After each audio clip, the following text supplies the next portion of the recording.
Germany produced 425,000 STG-44s between 1943 and 1945, yet at roughly the same time, they were still turning out around 14 million Kar-98K bolt-action rifles.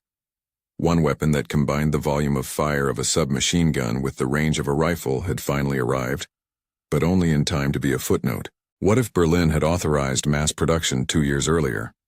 Could full-scale STG-44 deployment from 1942 have reshaped battles like Stalingrad or Kursk, or even changed the larger arc of World War II? The short answer is, it would have mattered, deeply at the tactical level, but it almost certainly would not have overturned Germany's strategic collapse. To understand why, we need to look at what the STG-44 actually was, how it would have fit into squad doctrine, and where its advantages were bluntly limited by logistics, industry, and the course of the war. The STG-44 was the first mature example of the assault rifle concept. Technically speaking, it fired an intermediate cartridge, the 7.92-33 mm, positioned between full-power rifle rounds and pistol-caliber submachine gun ammunition. That cartridge allowed controlled automatic fire with meaningful terminal effect, out to roughly 300 meters, while a 30-round detachable magazine and selective fire capability meant a single weapon could perform both close-quarter suppression and aimed semi-auto fire at longer ranges. Its cyclic rate set around 500 to 600 rounds per minute in practice, fast enough to put a lot of rounds downrange, but slow enough to be controllable on full auto. Compared to the German Kar-98K, a 5-round bolt action with excellent long-range accuracy but limited volume of fire, the STG-44 offered much higher short and mid-range firepower. Compared to the Soviet PPSH-41, a drum or box magazine submachine gun, firing the 7.62 25mm Tokarev at very high cyclic rates, the STG traded raw close-range saturation for more reach and a single weapon solution for multiple roles. Why didn't Germany produce millions of them on schedule? The development path ran from the experimental MKB-42 in 1942 through MP-43 and MP-44 variants before the weapon received the name Sturmgewehr 44 in 1944. Political friction and ideological resistance delayed approval. Hitler himself was suspicious of changes to infantry doctrine and had a habit of blocking innovations that did not fit his preferences. Industrial choices and competing production priorities also mattered. The result: a weapon concept proven in combat but fielded in numbers, about 425,000, that were far too small to replace the 14 million Kar-98Ks and bolt-action formations that still dominated the German infantry. Now imagine a counterfactual in which the working prototypes of 1942 receive earlier approval, and manufacturing is prioritized. Conservatively, with earlier authorization and reasonably aggressive industrial reallocation, Germany might plausibly have fielded on the order of 1 to 2 million STG-44s by the war's later years. That estimate depends on assumptions, factory retooling, allocation of alloys and labor, and the absence of catastrophic Allied bombing disruptions, and should be read as plausible rather than certain. But at those numbers, the weapon could have equipped a majority of frontline infantry squads rather than a limited corps or elite units. What would that have meant on the ground at Stalingrad? Urban fighting there took place at shockingly close ranges. Much combat occurred inside buildings, across streets, and in rooms where most engagements were within 10 to 50 meters. In those conditions, volume of fire, quick target acquisition, and controllable automatic fire are decisive. A German squad armed primarily with bolt-action Kar-98Ks and submachine guns could be outgunned in suppression and rapid-fire encounters. An STG-44, with its 30-round magazine and effective mid-range, would have been a potent room-to-room and street-clearing tool, fewer reloads than bolt rifles, more reach than a PPSH at longer courtyard fights, and the ability to shift from semi-auto aim shots to short bursts in close quarters. That translates into concrete tactical effects. Defensively, STG-equipped squads could lay down denser suppressive fire, buy time to reorganize, and hold choke points with fewer men. Offensively, they could press into buildings with sustained automatic fire without relying entirely on submachine guns that lose effectiveness beyond a few dozen meters. In the particular hell of Stalingrad, That might have reduced German small unit casualties and enabled more flexible local counterattacks. Squads armed with assault rifles would have been easier to keep cohesive and lethal in the city's labyrinth. But it would not have solved the true strategic problems: the Sixth Army's encirclement, the collapse of supply lines, severe winter shortages, and the lack of timely relief from compliant armored formations and air support. No amount of small arms fire can replace fuel, food, or trains. Even with better weapons, the fundamental trap of being surrounded and cut off from logistics remains decisive. The STG-44 could have changed the tempo and cost of engagements inside Stalingrad, possibly delaying collapse in certain pockets or yielding better casualties ratios, but it could not have unmade the encirclement. At Kursk, the largest tank battle in history and a defining test of combined arms, the calculus shifts but the constraints remain. Infantry are the partners of armor. They clear anti-tank teams, protect flanks, and hold ground taken by tanks. If more German infantry squads had been armed with STG-44s in 1942-43, they would have provided more effective suppression against Soviet infantry and increased the resilience of spearhead formations.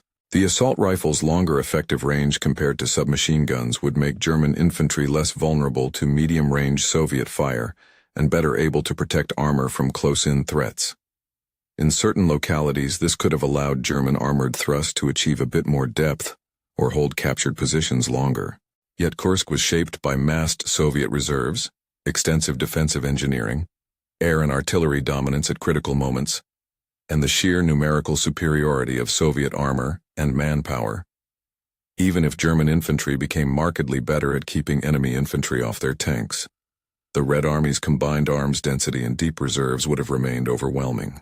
The STG-44 might have improved the survival of individual divisions or produced more favorable local results, but it would not have turned the Soviet numerical and industrial advantage into a German victory. One of the most important pieces of this counterfactual is how the Soviets would react. The USSR was not a passive recipient of German innovations. It was a production powerhouse capable of rapid adaptation. By 1943, the Soviets had already produced on the order of 6 million PPS H-41s, an astonishing output for a relatively simple design. Faced with mass-produced German assault rifles, Soviet planners would likely have accelerated both tactical adjustments and technological responses. That could mean pushing more artillery and armor into the fight to blunt German small unit advantages, refining anti-assault rifle tactics, and eventually speeding the development and adoption of intermediate caliber designs. Captured STG-44s were studied extensively, and that analysis fed into the broader Soviet understanding of what a modern service rifle needed to be. Mikhail Kalashnikov encountered a world in which the assault rifle concept had already been proven, and that practical exposure, alongside domestic design priorities and massive production experience, helped set the stage for the SKS and then the AK-47 family. In short, any German advantage from earlier STG mass production would have been met with Soviet counters, both tactical and industrial. Even with more STG-44s in German hands, strategic limits would bite harder and faster than tactical gains could compensate. The decisive constraints were economic and logistical. By 1942, Germany was already stretched. Shortages of fuel, strategic materials, and trained manpower, sustained Allied bombing targeting transportation and industrial capacity, a widening front, and rising losses that could not easily be replaced. Small arms are low on the priority ladder when an army cannot fuel its tanks, keep trains running, or replace lost crews and pilots. A shift from 425,000 produced to 1 to 2 million is a massive expansion, but it requires steel, alloys, stamping and machining capacity and labor that would otherwise produce aircraft, tanks, artillery, or maintain logistical networks. Moreover, even if STG-44s were abundant, they could not stop strategic encirclements, turn back an enemy with air superiority, or refill reserves destroyed in months of high-intensity combat. There's also a human factor: doctrine and training. Re-equipping millions of troops with a fundamentally different weapon would require time and instruction. Effective use of selective fire weapons in coordinated small unit tactics demands new drills, different ammunition supply patterns, and a learning curve in frontline units already suffering fatigue and losses. In many theaters, German units were undertrained replacements or exhausted veterans. Any transition would have been uneven. Soviet forces, by contrast, benefited from centralized mass training systems and could adapt doctrine at scale once the new problem was clear. What about longer-term consequences beyond 1945? Here the STG-44's historical influence is real and tangible. Captured examples ended up in Soviet hands and were examined by designers who recognized the assault rifle's doctrinal value. Those lessons, combined with Soviet engineering priorities and the enormous post-war demand for reliable, easy-to-produce automatic rifles, fed into the development of the AK-47. Mikhail Kalashnikov's designs were informed less by direct copying and more by absorbing the operational concept embodied by the Sturmgewehr. An intermediate cartridge, compact controllable automatic fire, ruggedness, and ease of mass production. The irony is sharp. A weapon too late to save its creators helped define infantry arms for decades around the globe. So did mass-producing the STG-44 from 1942 onward, change WWII forever. It would have altered the texture of ground combat. More firepower at squad level, fewer close-range German casualties in urban and mixed terrain, and possibly different local outcomes at battles like Stalingrad and certain sectors of Kursk. It could have slowed Soviet advances in places, altered casualty ratios, and extended some campaigns.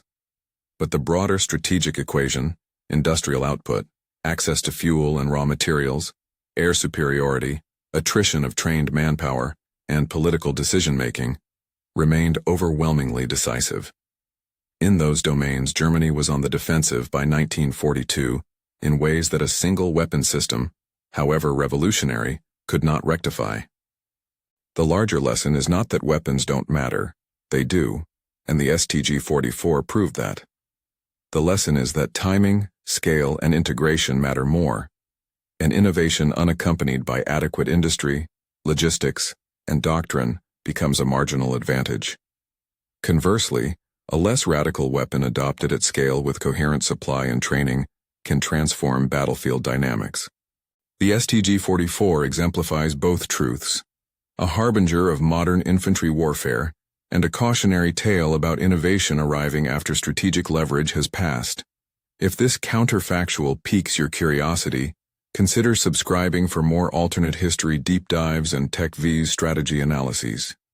In the meantime, remember that the history of war is shaped as much by trains and factories as by individual weapons, and by the timing of when ideas make it into mass use. Mass-produced STG-44s in 1942 would likely have changed many battles and how infantry fought them. They would not plausibly have reversed Germany's strategic fortunes. The Sturmgewehr came too late to save its originators, but early or not, its legacy endured, reshaping small arms doctrine worldwide and helping to usher in the era of the assault rifle. If you found this analysis useful, like, share, and subscribe, and check out our related deep dive on the AK-47's development and how captured weapons influenced post-war small arms evolution.